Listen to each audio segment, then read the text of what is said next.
qualidade destas apresentações e dos comunicadores, é uma pena, de facto, termos só este tempo disponível para ouvirmos e debater cada uma das coisas. Portanto, primeira crítica, mais da próxima vez. Este próximo painel será presidido pela doutora Susana Goulart Costa, senhora Diretora Regional da Cultura do Governo dos Açores.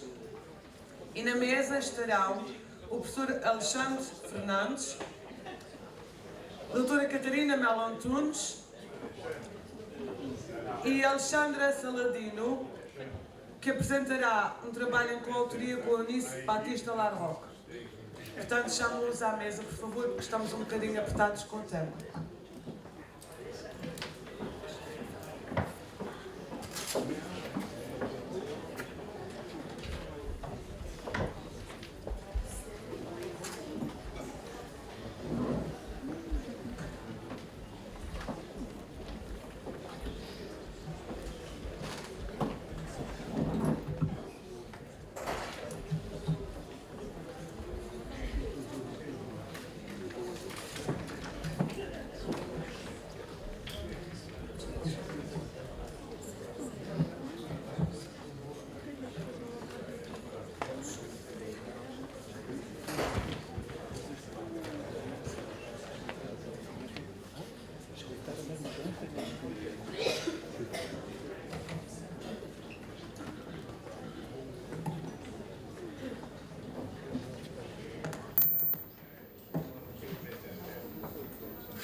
Muito bom dia, estamos só a aguardar aqui por uma questão logística de informática. Peço a vossa paciência por mais um pouco, por favor.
Bom dia.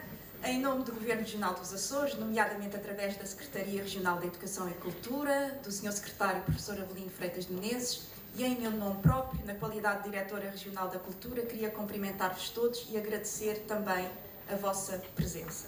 Aproveito também para cumprimentar e agradecer as entidades organizadoras, a Universidade de Salamanca, o Instituto Histórico e Geográfico de Santa Catarina e a Câmara Municipal de Ponta Delgada. Queria também fazer uma menção especial aos diretores do Congresso, o professor Luís Newton e o professor Ângelo Barrio, e também uma nomeação particular ao Comitê Científico, que são sempre um órgão importante destes encontros, pela Universidade de Salamanca, um cumprimento ao professor Ângelo Barrio, pelo Instituto Histórico e Geográfico de Santa Catarina, o professor Luís Newton de Correia, pela também minha Universidade dos Açores, professora Margarida Lalanda, o professor Mário Rui e o professor Rui de Sousa Martins, que está aqui presente, e o professor Carlos Cordeiro, infelizmente, que faleceu no passado ano de 2018, e também pela Sociedade Ibero-Americana de Antropologia Aplicada, professor Mário Lima.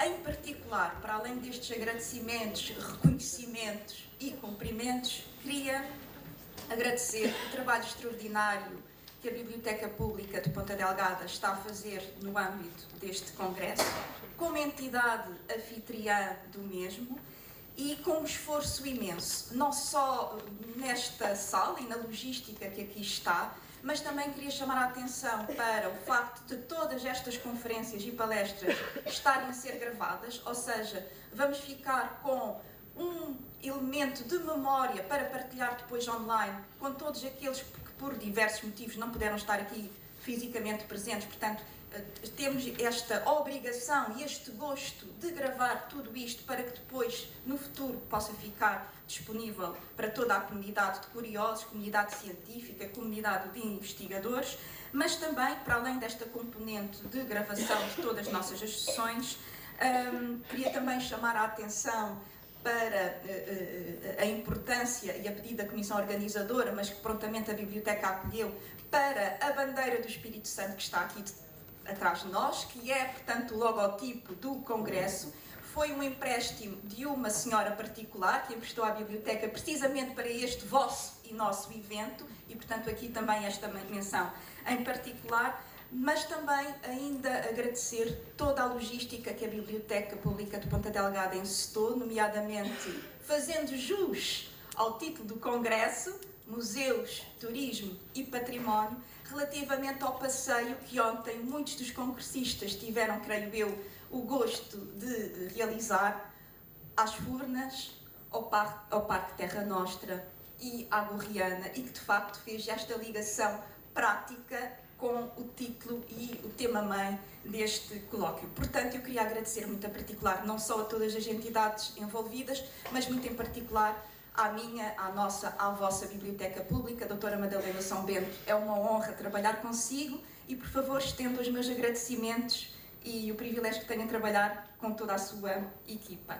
Cumpre-me, portanto, depois deste momento mais protocolar e de agradecimento, apresentar e cumprimentar todos os membros da mesa, composto por 3 indicações. Portanto, vamos ser relativamente exigentes no que diz respeito ao cumprimento dos prazos e vamos começar precisamente pelo professor Dr. Alexandre Fernandes, do Museum of Tomorrow, e é cofundador do Museu da Amanhã, no Rio de Janeiro, fez parte da sua diretoria. Em 2018 fundou The Museum of Tomorrow International e com sede em Amsterdão, e creio que vai claramente falar-nos sobre neste Tomorrow Dream, apesar das complicações digitais. Acho que a tecnologia é o momento do futuro, mas muito obrigada. Vou passar a contar o tempo. Vou me levantar.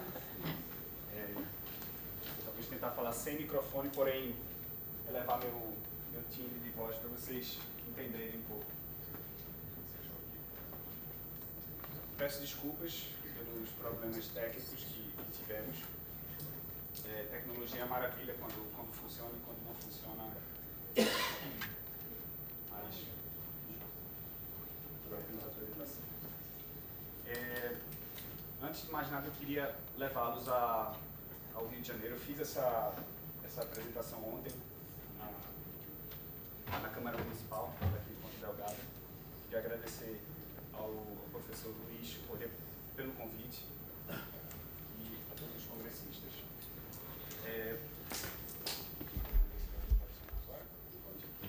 Então, vamos ao Rio de Janeiro, cidade onde situa-se o Museu da Manhã, e uma cidade de extrema complexidade. No entanto, desde os anos 80, início dos anos 90, vem sendo protagonista do discurso ecológico, socioecológico global, quando hospedou a mãe de todas as conferências climáticas, a Rio 92. Então, o Rio de Janeiro tem essa vocação ecológica e esse olhar para o amanhã. Como sabem, o Rio de Janeiro já foi capital do Brasil, tem uma Distrito Federal, já foi tem uma área municipal gigantesca, equivalente à área de São Paulo. E o Museu da Manhã se encontra no coração da Baía de Guanabara, também no coração histórico da cidade do Rio de Janeiro. E é justamente nessa área, que hoje é chamada de Porto Maravilha, que fez parte de um processo de renovação para os Jogos Olímpicos. E o Museu da Manhã ele foi inicialmente vendido como um projeto de legado para após os Jogos Olímpicos. Então, toda essa área é uma área de aproximadamente 15 milhões de metros quadrados. Na época, entre 2013 até os Jogos, foi a maior renovação urbana do mundo. Esse pier chama-se Pier Mauá, foi construído para a Copa do Mundo de 1950.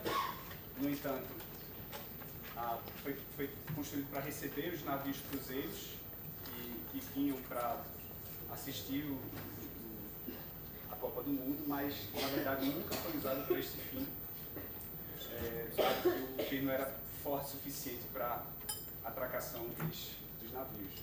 Então ele foi basicamente inutilizado durante 50 anos. E surge o Museu da Manhã nesse espaço que foi inutilizado. A gente gosta de dizer que o museu ele nasce como uma flor das raízes históricas da cidade do Rio de Janeiro. De fato, ele está dentro desse contexto histórico. Alguns brincam que quando alguém fica situado na Praça Mauá e dá um giro de 360 graus, conta-se a história do Rio de Janeiro, a partir dos pontos históricos. Então a gente tem a recente descoberta do Cais do Valon, que foi um porto escravista, recebeu entre 1 milhão e 3 milhões de escravos africanos durante o período de colonização do Brasil. E hoje é patrimônio imaterial da Unesco. Está sendo construído no Centro Cultural aí também. Uma das mais importantes construções barrocas do Brasil, que é o Mosteiro de São Bento, também um dos primeiros edifícios do Rio de Janeiro. O edifício à noite, que hospedou inicialmente a Rádio Nacional, que disseminava informação e também a música brasileira para os quatro cantos do Brasil. A nossa organização irmã, que é o Museu de Arte do Rio. O Aquarrio, uma construção recente também, uma obra recente, também atrai um público extraordinário. E alguns pontos históricos também, aí a Pedra do Sal, ponto de encontro, expressão de diferentes expressões artísticas e culturais do Rio de Janeiro. Alguns dizem que o samba nasceu aí, outros dizem que nasceu na Bahia, mas de fato é um ponto central na cultura carioca. Morro da Providência, primeira favela do Brasil, que fica bem próximo ali ao museu, na região portuária. E hoje continua sendo um dos bairros mais desprivilegiados da cidade do Rio de Janeiro. Eles ainda esperam por essa providência. Pequeno vídeo introdutório do museu. Não tem mais vídeo porque agora é um PDF. Então, o Museu da Manhã é um novo tipo de museu de ciências. Vou contar um pouco essas gerações, né? A gente se diz uma terceira geração de museu de ciência. A primeira geração que emergiu no início do século XX são os museus de história natural, que são brilhantes, excelentes para a gente abordar perguntas, por exemplo, de onde viemos, apresentam vestígios do passado, amostras históricas. Uma outra categoria de museu, uma outra geração de museus são os museus de ciência e tecnologia, que são um enorme sucesso dentre as crianças, que elas podem mexer e entender como as leis da natureza funcionam. E, finalmente, os museus do futuro, que têm um olhar, uma perspectiva para o futuro, para o amanhã. E uma curiosidade sobre esses museus, são museus de perguntas, de possibilidades, visto que o futuro ele ainda não existe, ele só pode ser imaginado. Então tem uma vasta liberdade para se pensar, imaginar e construir esses futuros possíveis. As diretrizes éticas do museu, nos erguemos sobre diretrizes éticas, sobre valores, e sustentabilidade, a gente pode interpretar isso também como regeneração, o caminho para a regeneração, para uma cultura regenerativa. E convivência, as relações humanas, as relações entre nós e outras espécies, nós terráqueos. O princípio filosófico do museu tem a ver com como olhamos o tempo. O tempo para nós não é como uma estrada, um lugar que a gente vai chegar. O futuro não é uma data no calendário. É melhor a gente imaginar o tempo como uma nascente de um rio, e a partir dessa única nascente, vários caminhos se desdobram, são possíveis. Então dizemos que o amanhã é hoje, então um processo de antecipação do futuro, e hoje é o lugar da ação. Qual o futuro que desejamos, nós construímos agora, nesse momento. Alguns eixos conceituais, como organizar essa vasta quantidade de conteúdo que o museu apresenta para os seus públicos. A gente se inspirou no trabalho do físico teórico do Victor Weisskopf.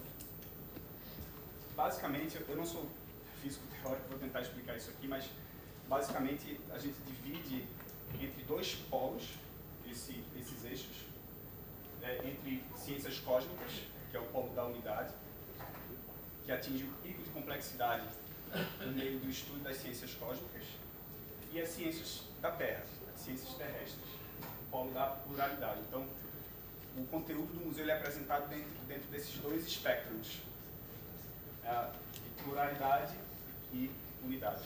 Vou dar um exemplo disso aí mais para frente.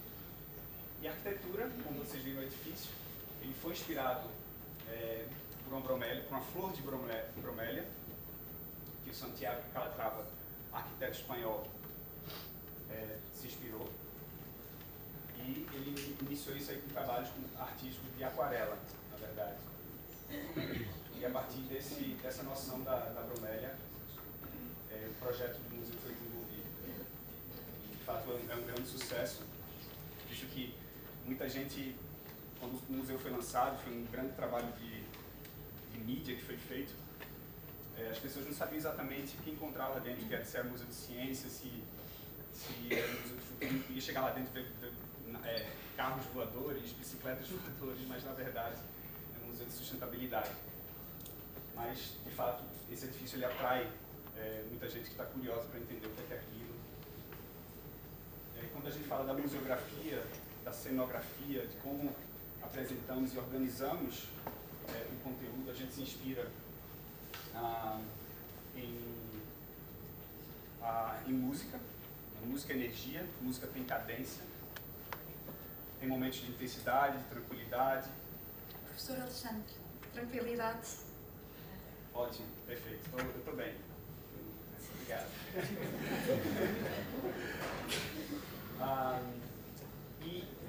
E a partir dessa noção, como é que a gente pode manter o visitante interessado, interagindo, um bom fluxo de energia?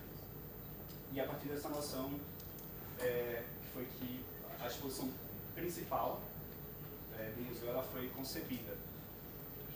Não apresentando respostas, mas perguntas que a humanidade sempre se fez.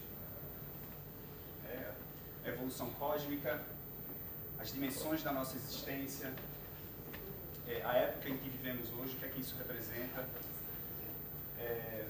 quais caminhos estão se abrindo e, obviamente, os valores que queremos construir os amanhãs possíveis. De onde viemos? O ovo cósmico, o ovo negro cósmico, que é a primeira experiência do museu. Então, cerca de 90 pessoas entram no museu, uma experiência de 10 minutos, ou seja, 13,7 bilhões de anos de evolução cósmica, contado num filme lírico, num filme poético. Então, a gente usa arte, usa poesia para transmitir conceitos científicos difíceis, complexos, mas isso é a beleza da arte, consegue transmitir complexidade. Então, a cada 10 minutos, ou para 12 minutos, essa pulsação de pessoas, eles entram, cerca de 90 pessoas, e elas são liberadas para o resto da experiência. Então, um dos pontos que aborda-se, além do filme, as pessoas têm acesso aos interativos, que podem se explorar os horizontes cósmicos. A outra fase do museu, assim que os visitantes são liberados, abordamos as dimensões da nossa existência e a gente organiza isso em três pilares: a formação da matéria, a organização da vida e invenções do pensamento. Que tem a ver com as culturas, com a imensa diversidade cultural que a Terra abriga. Então, esses cubos, o cubo da matéria, o cubo da vida e o cubo do pensamento. Lembra quando eu falei dos espectros de unidade, diversidade?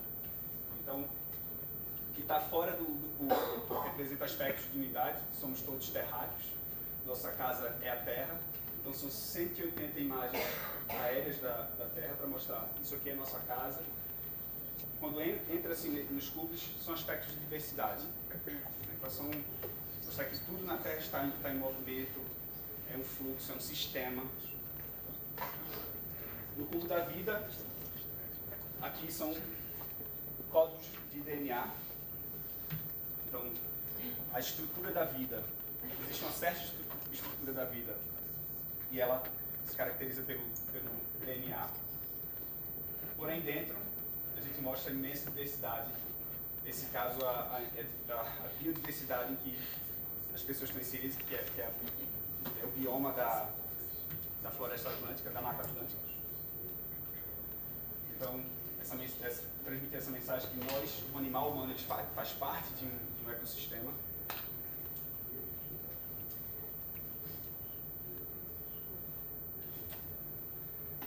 Onde estamos? Nesse momento, diria que é o coração pulsante do museu, o ponto central.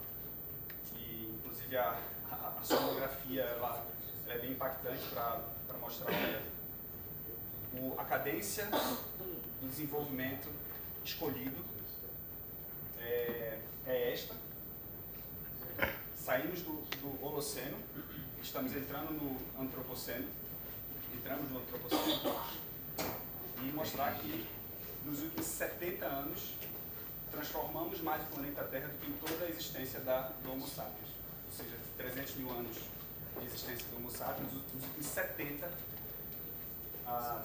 alteramos isso. Isso é uma instalação muito impactante, são 6 torres, dá a impressão que elas estão meio que caindo em cima do visitante. São 250 metros quadrados de luz, de projeções. Você está aqui, virou uma força planetária que alterou os fluxos da Terra, composição da atmosfera, composição dos oceanos. E a gente mostra essa exponencialidade, né?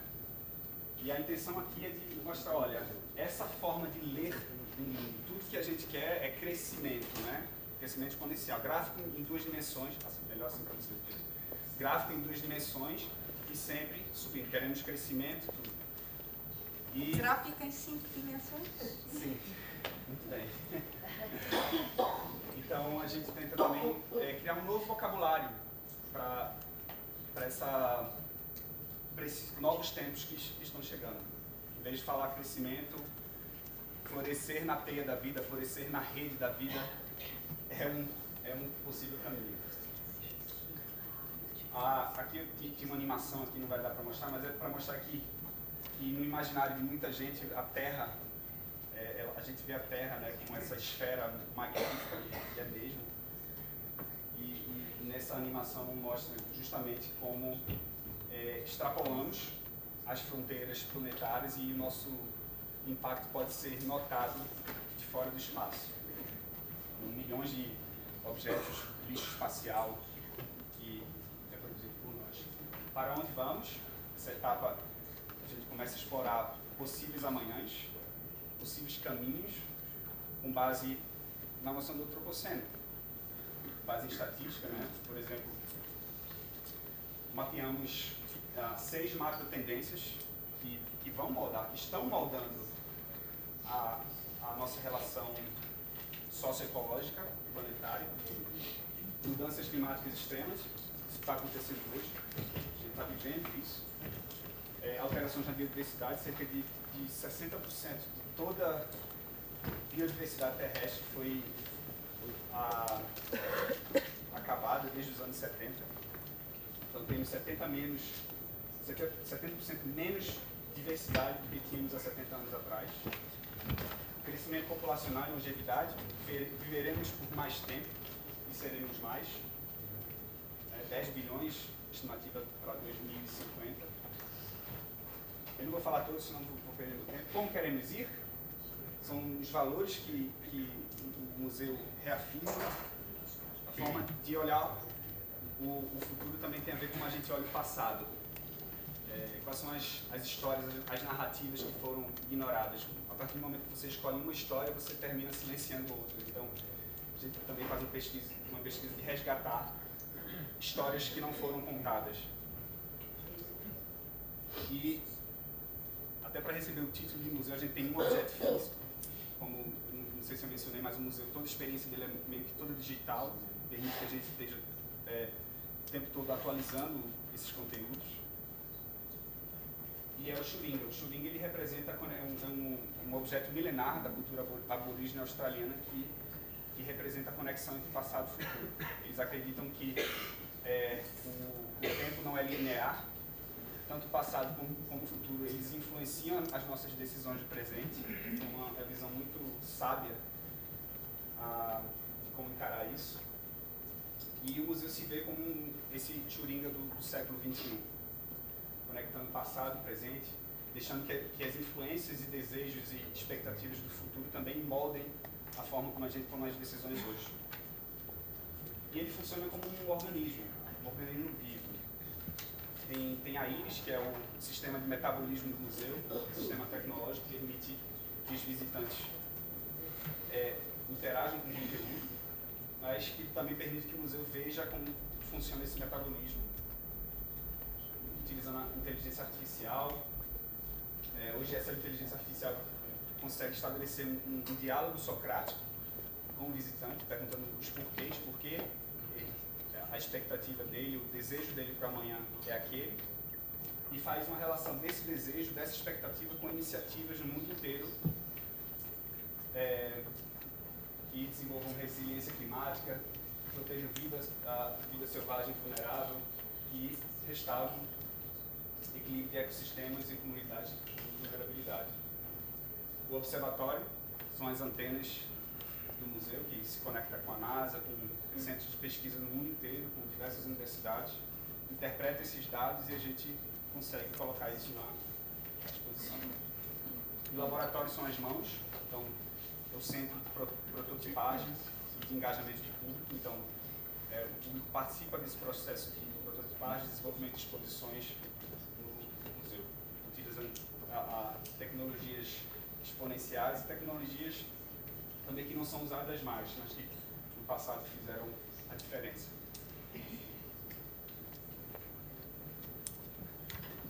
O museu mais visitado do Brasil, são 3 milhões de visitantes, 1 milhão por ano aproximadamente, desde a sua inauguração. E alguns dados do museu, áreas, eu acho que eu já passei do tempo, mas eu só queria terminar com 30 segundos para dizer que cerca de 50%, 48% dos visitantes do museu, eles não são visitantes habituais. Ou seja, o museu identificou essa responsabilidade de estar formando novos públicos de museu. A gente acredita que, a partir do momento que o museu consegue proporcionar uma boa experiência, o visitante vai estar encorajado a ver outros equipamentos culturais. E a partir dessa noção, criou-se um projeto no museu de conectar crianças da região portuária, essa região de 30 mil habitantes, a conhecer os 25 museus e centros culturais da cidade do Rio de Janeiro também. Isso foi uma reportagem do Guardian quando o museu foi lançado. E a partir dessa noção a gente criou também um braço internacional sediado em Amsterdã, que é o trabalho que estou desenvolvendo hoje. Mas era isso.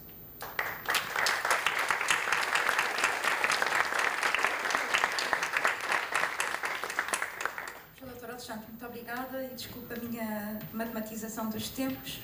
Passo agora a palavra à professora doutora Alexandra Saladino, que é museóloga e também arqueóloga, doutora em Ciências Sociais, é professora do Departamento de Estudos e Processos Museológicos da Universidade Federal do Estado do Rio de Janeiro e do mestrado profissional na Preservação do Património Cultural do IFAM, museóloga do Museu da República. E, portanto, tem à sua guarda os estudos de diversos museus, de processos de coleções, de processos de memória ligados ao património móvel, imóvel, arqueológico e afins. Muito obrigada.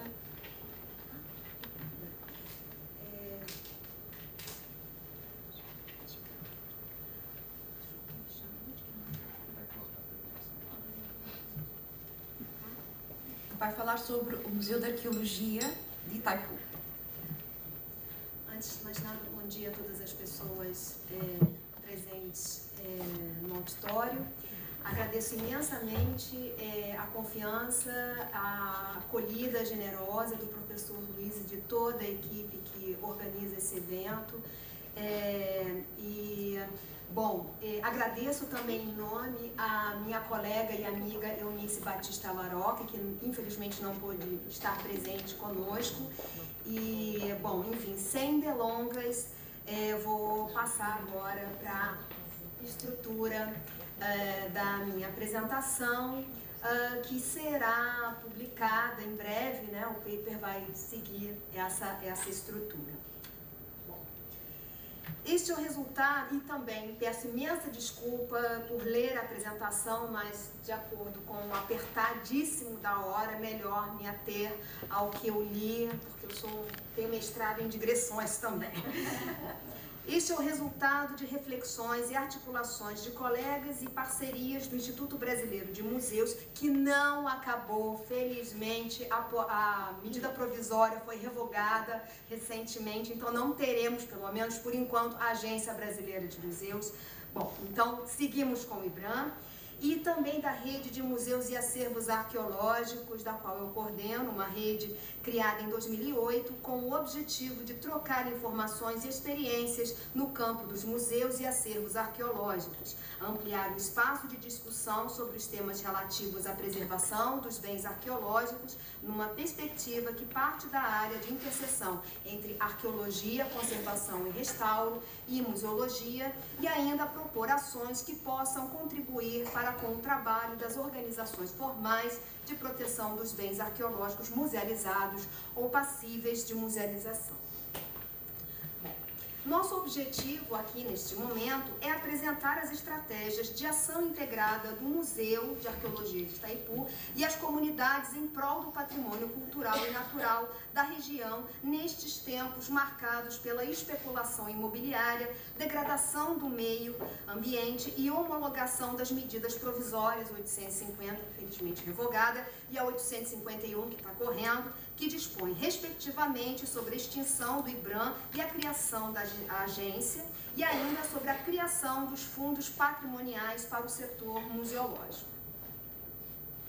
Bom, mas antes de apresentar nosso objeto, e em certa medida laboratório, é necessário contextualizá-lo, destacando a dimensão patrimonial do território no qual ele se encontra. O canto sul da praia de Itaipu situa-se na região oceânica da cidade de Niterói, que é vizinha à capital do estado do Rio de Janeiro. Trata-se de uma região espetacular, com fartos recursos naturais de uma beleza incrível, com vestígios de ocupação humana que remontam mais de 6.000 anos antes do presente. Da paisagem atual, destacam-se referências patrimoniais como o Morro das Andorinhas, onde ainda habita uma comunidade tradicional que vive do extrativismo local. A Laguna de Itaipu, o Canal de Itaipu, aberto no final da década de 1970, às custas do sítio arqueológico pré-colonial Duna Pequena, objeto de projeto de salvamento nessa altura. A Duna Grande ainda, né, o único sítio arqueológico pré-colonial que escapou à especulação imobiliária, e finalmente o Museu de Arqueologia de Itaipu.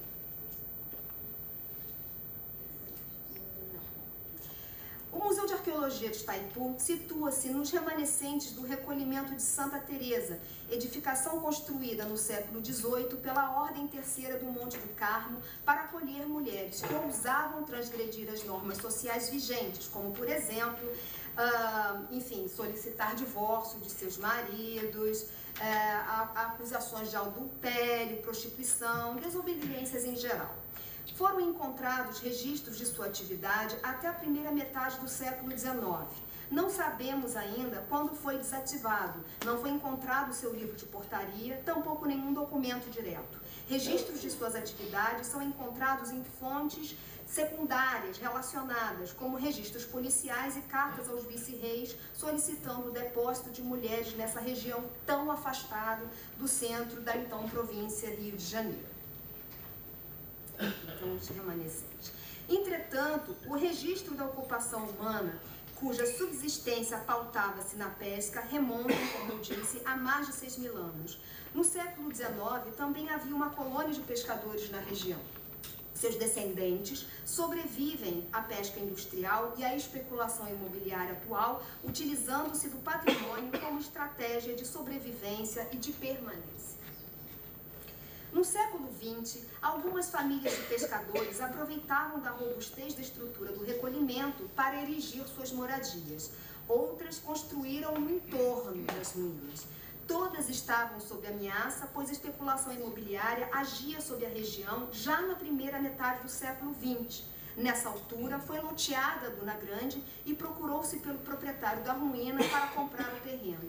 Na década de 1940, a colônia de pescadores apresentou ao Instituto do Patrimônio Histórico e Artístico Nacional do país o pedido de tombamento da ruína, que se concretizou em 1955 com a inscrição no Livro das Belas Artes, ainda sem esclarecimento sobre a propriedade do terreno.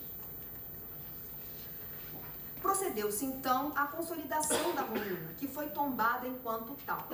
Surgiu, então, um agente local, o interventor de pesca, interessado na dimensão patrimonial da região, que em 1970 foi oficialmente reconhecido pela presidência do Instituto do Patrimônio Histórico e Artístico Nacional como colaborador dessa instituição no tocante à proteção do patrimônio cultural da região.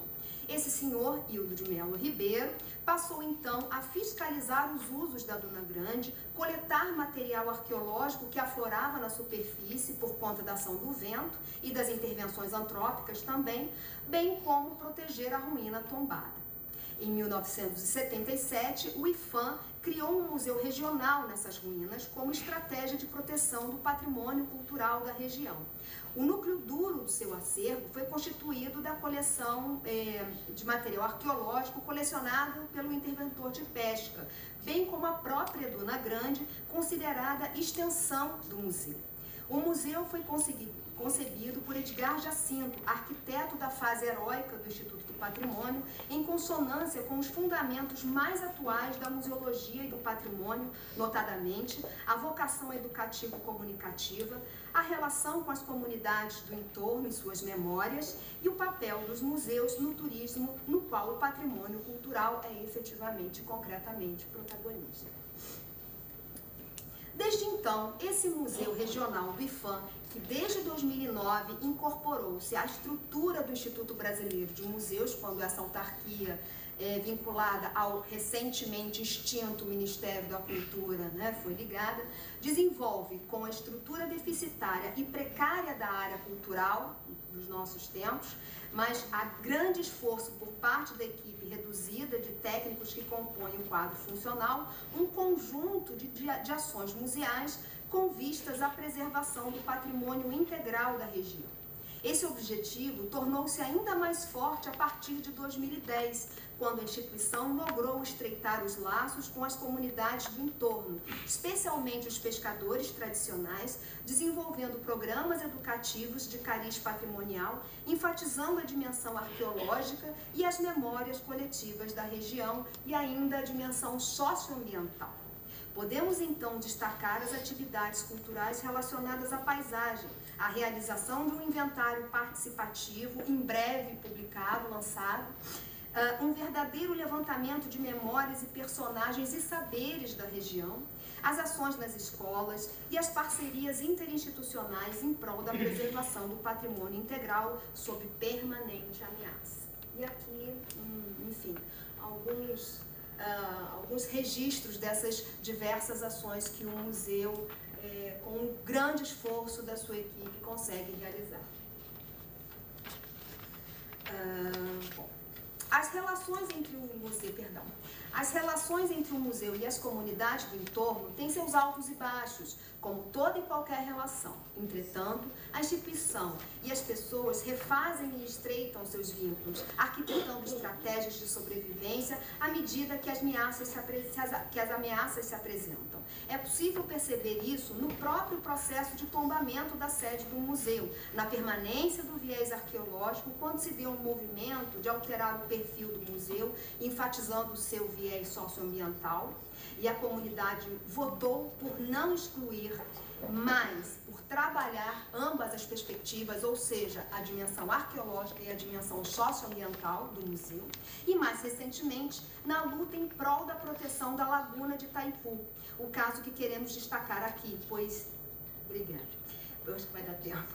Pois isso está diretamente relacionado à preservação do patrimônio integral da região, bem como a sua paisagem cultural, com seus atores, seus hábitos e sua relação própria com o ambiente.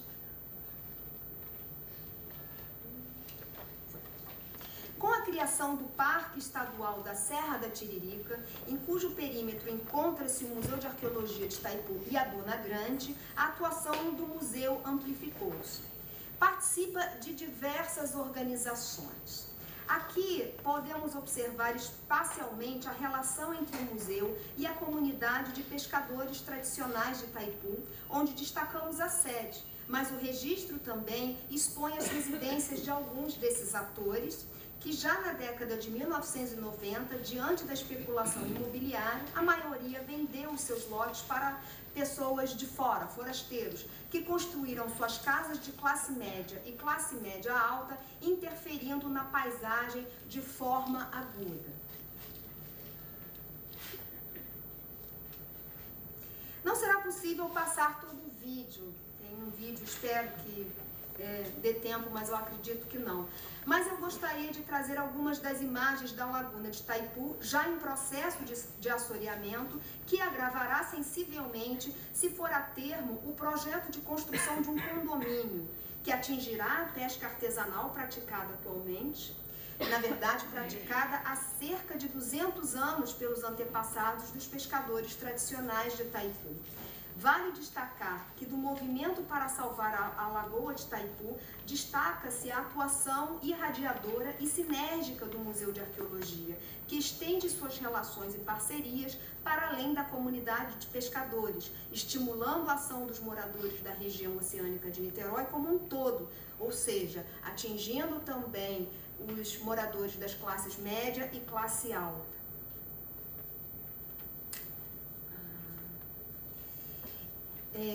Este sim eu gostaria de passar inteiro, mas eu acredito que também as questões técnicas não vão me permitir, se eu tiver 3 minutos, mas acho que também não tenho. Será que acho que não? Trata-se de uma parceria entre pescadores tradicionais de Itaipu e o Museu de Arqueologia de Itaipu, graças à qual foi retomada a marejada. Era uma prática registrada. Será que é possível passar? Muito obrigada. É uma prática dos pescadores que tinha sido esquecida a certa altura, mas por conta dessas relações mais próximas atualmente do museu com essa comunidade específica, esse saber foi recuperado. Muito obrigada.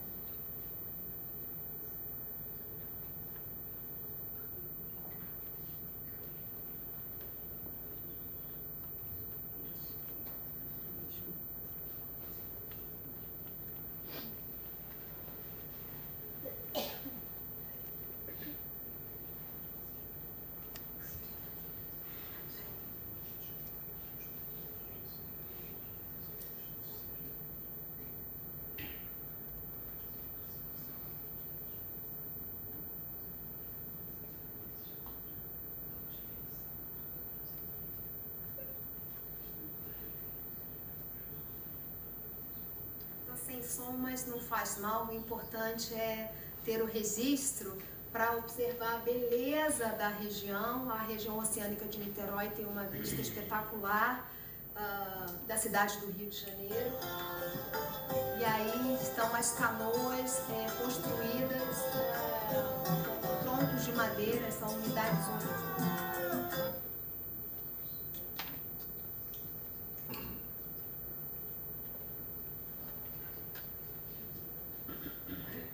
Não, é só para ter uma ideia mesmo.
para concluir minha apresentação, será que vai assim?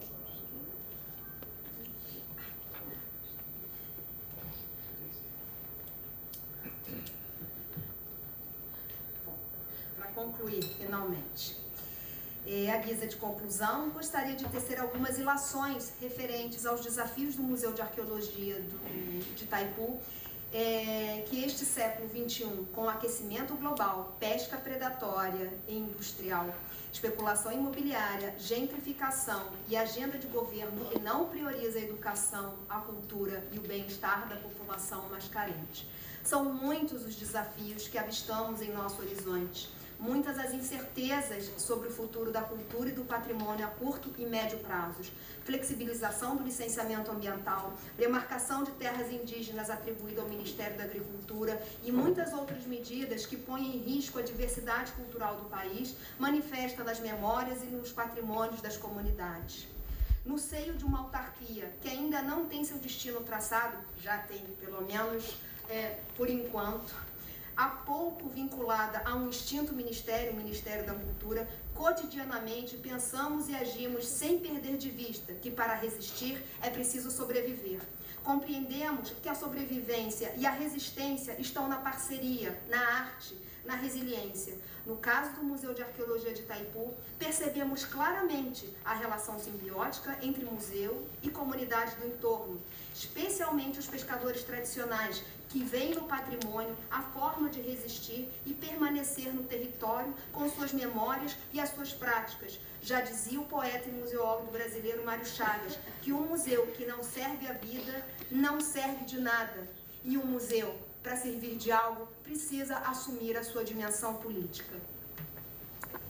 A vida, a proteção da paisagem cultural e social do canto sul da praia de Itaipu serão a razão de ser e de permanecer do Museu de Arqueologia de Itaipu. Muito obrigada.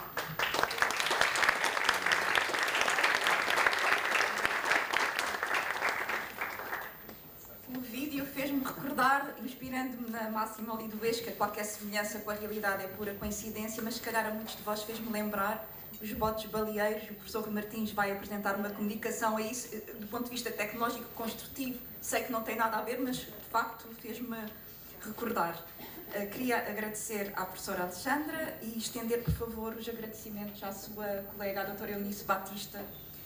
E para terminar esta mesa 2, dedicada aos museus e às novas museologias, apresento a última palestrante, a doutora Catarina Melo Antunes, natural aqui da Ilha de São Miguel, licenciada em História pela Universidade Autónoma de Lisboa, tem uma pós-graduação em museologia, integrou o Departamento de Cultura da Câmara Municipal de Sintra e tem trabalhado em equipas com especialização em várias áreas.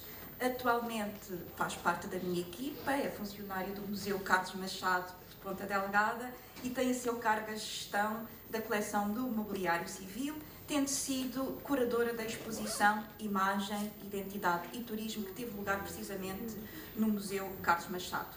E para terminar esta sessão da manhã, vai apresentar os seus conhecimentos e a sua reflexão sobre o Museu Carlos Machado, descentralização, programa e perspectiva futura.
Bom, eu vou ler exatamente porque temos um tempo a cumprir e havia tanta coisa para dizer. No entanto, a minha comunicação vai ter dois âmbitos. Por um lado, uma reflexão sobre o que foi o museu e o papel que desempenhou ao longo da sua história, porque somos também o que fomos, e, por outro lado, um pouco uma reflexão da forma como se posiciona atualmente no território que ocupa. Assim, vou passar já para o segundo slide. Devemos ao Dr. Carlos Machado, reitor do Liceu Nacional de Ponta Delgada e professor da disciplina de Introdução à História Natural, a iniciativa de reunir naquele estabelecimento, em 1876, os espécimes de zoologia botânica, geologia e mineralogia, que em 1880 iriam integrar as coleções de História Natural do Museu Açoriano. Com o decorrer dos anos, aquelas coleções foram crescendo, de acordo com os preceitos do colecionismo vigentes e os recursos expositivos em voga, o que ficou a dever-se, por um lado, ao prestígio do seu segundo diretor, o Coronel Afonso Chaves, e ao contributo de inúmeros miquelenses e estrangeiros ilustres. As secções de arte e etnografia tiveram início no ano de 1912 e à sua constituição ficou associado o nome de Luís Bernardo de Leite Ataíde, que, a fim de reunir o espólio necessário à fundação da primeira coleção, a coleção de arte, organizou um conjunto de exposições de prestigiados artistas regionais e nacionais e internacionais. Quanto à segunda, portanto, a coleção de etnografia, e apesar de terem sido sinalizados inúmeros artefactos referentes à cultura popular durante os anos da Primeira República, 1910-1928, esta só assumiria o relevo identitário de cariz regionalista que a caracterizou posteriormente a partir de 1930. Neste âmbito, foram relevantes os contributos dos etnógrafos Alfredo Bensaúde e Armando Cortes Rodrigues, que dirigiram a secção de etnografia nas décadas seguintes. A aquisição e adaptação ao museu do edifício do extinto convento de Santo André, na década de 1930, possibilitou a reunião no mesmo local de todas as coleções que até aí se encontravam dispersas e precariamente instaladas em diferentes edifícios da cidade de Ponta Delgada. Como já disse a professora Susana Costa, atualmente o museu depende, portanto, da sua tutela, portanto, da Direção Regional da Cultura da região autónoma dos Açores. E tem como missão, de uma forma muito resumida, estudar e preservar o património material e imaterial do território onde se insere e, através dele, promover e divulgar a cultura e identidades do povo açoriano. Sendo um lugar de confluência e de convivialidade, promove a aprendizagem e o conhecimento, através da abertura a diálogo e confrontos de ideias, proporcionando assim a criatividade. O museu assume-se como um espaço de envolvimento e construção de cidadania na prestação permanente de um serviço público. Atualmente, o museu é constituído por 3 núcleos distintos, todos situados na cidade de Ponta Delgada e aqui próximo da biblioteca. Portanto, aqui à volta. O núcleo de Santo André é este. Portanto, aqui uma imagem da década de 30 deste edifício. Encontra-se instalado no que resta de um dos mais importantes conventos femininos do arquipélago dos Açores. Este foi mandado edificar por Diogo Vaz Carreiro e a sua mulher, Beatriz Rodrigues Camilo, e entregue à Ordem Feminina de São Francisco de Clarissas no ano 1577. Este edifício foi uma referência do ponto de vista da arquitetura conventual da Ilha de São Miguel, tendo sofrido várias alterações ao longo dos séculos até ser definitivamente encerrado em 1895. Depois permaneceu abandonado até que em 1930 foi adquirido pela Junta Geral do Distrito de Ponta Delgada para nele instalar o museu. Na proposta apresentada pelo Dr. Luís Bernardo da Tillide, portanto, diretor da secção de Arte e Etnografia, a 16 de maio de 1928, à Junta Geral do Distrito Autónomo de Ponta Delgada, é referido o estado de degradação em que se encontrava uma das mais importantes construções conventuais dos Açores, mas também as precárias condições de instalação do então Museu de Ponta Delgada, Dr. Carlos Machado. Uma instituição que, segundo este, estava em condições de desempenhar um papel central na construção e afirmação de uma ideia identitária. Foi a conjugação desses dois argumentos que levou a que o arquiteto Baltasar de Castro viesse a apoiar a proposta. A instalação de um museu, num monumento, num estado de degradação muito avançado e concebido para funções de outra natureza, comportaram importantes intervenções que, no referido caso, decorreram, por um lado, da necessidade de adaptação às novas exigências funcionais, mas, por outro, à implantação de uma política de intervenção de restauro no património construído e de monumentalização dos edifícios históricos, defendida pelo Estado Novo e expressa nas diretivas emanadas pela Direção-Geral de Edifícios e Monumentos Nacionais. E são essas linhas que estiveram na base da intervenção que este conjunto sofreu entre os anos de 1930 e 1945.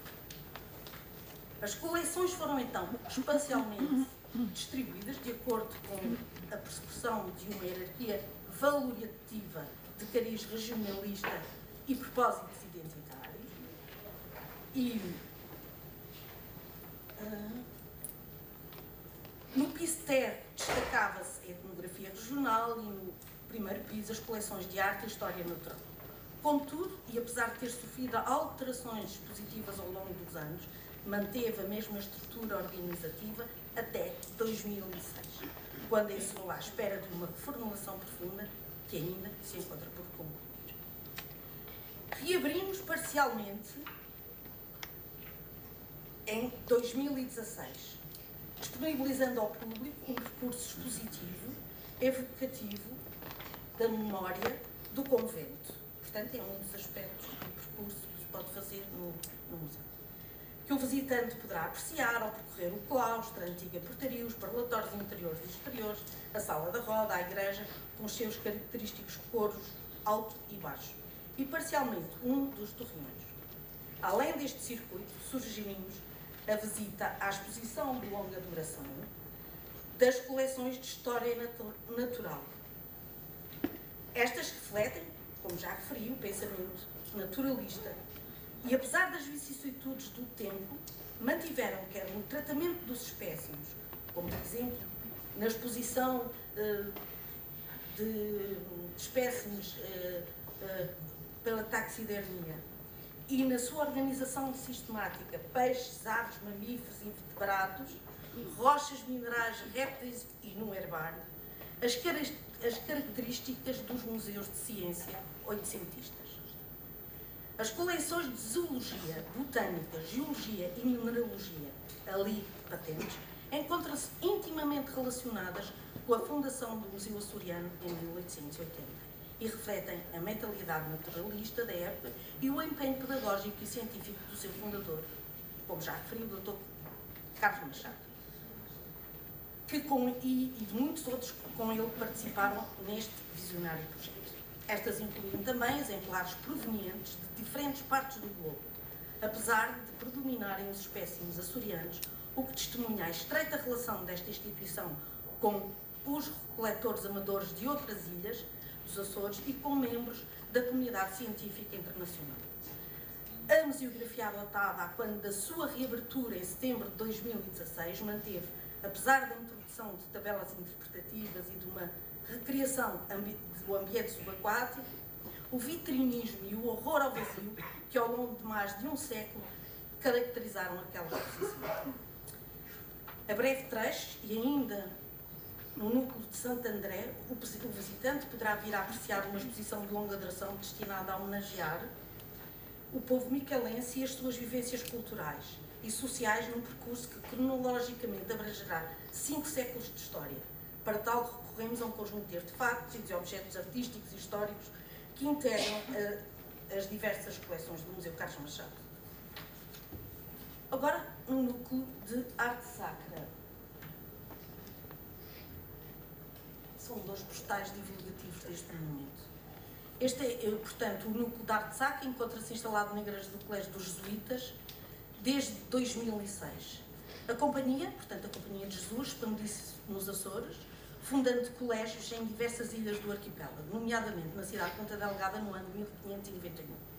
Desaparecidas as primitivas edificações, atualmente o visitante poderá apreciar um monumento de inspiração essencialmente barroca, com exuberantes elementos decorativos patentes na sua fachada de pedra vulcânica, como já vimos, nos painéis de azulejo do seu interior, mas sobretudo na talha do retábulo do altar-mor, que se manteve por dourar.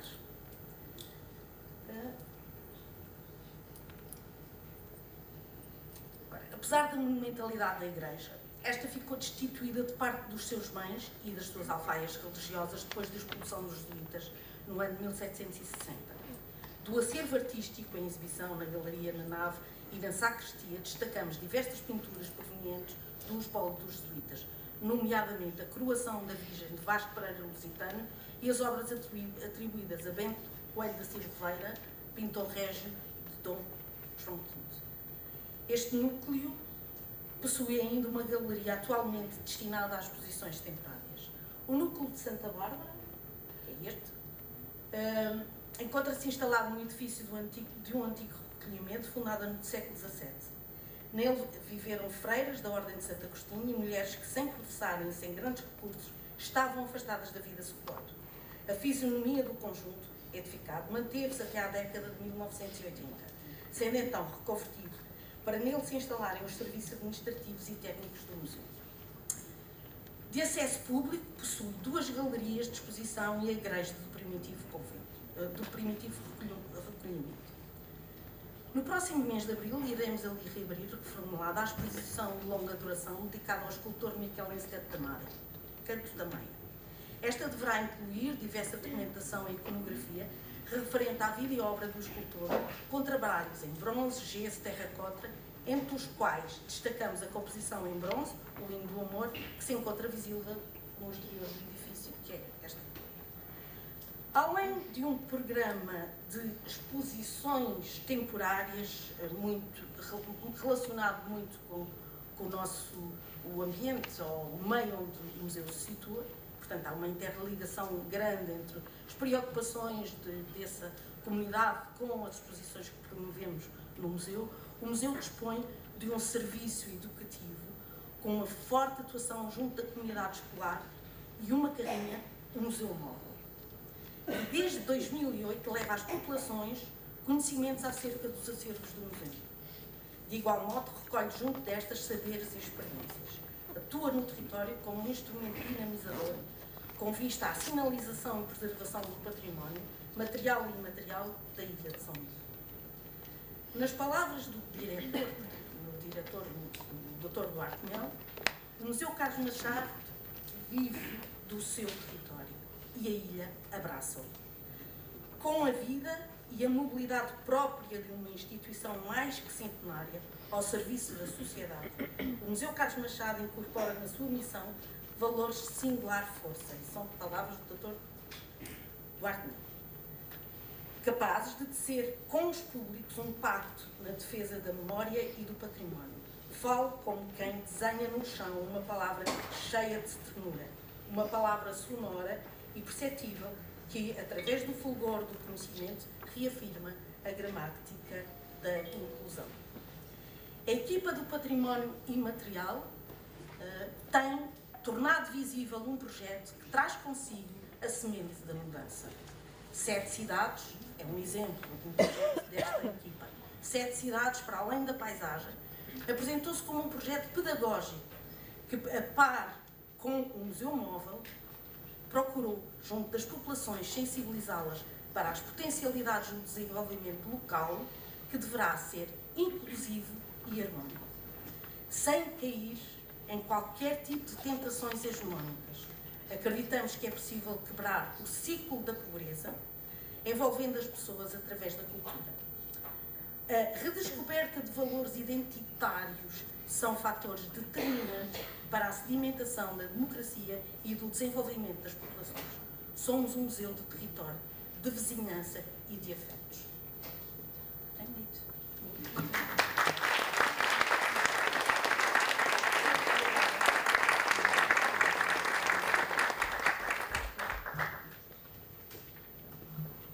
Muito obrigada.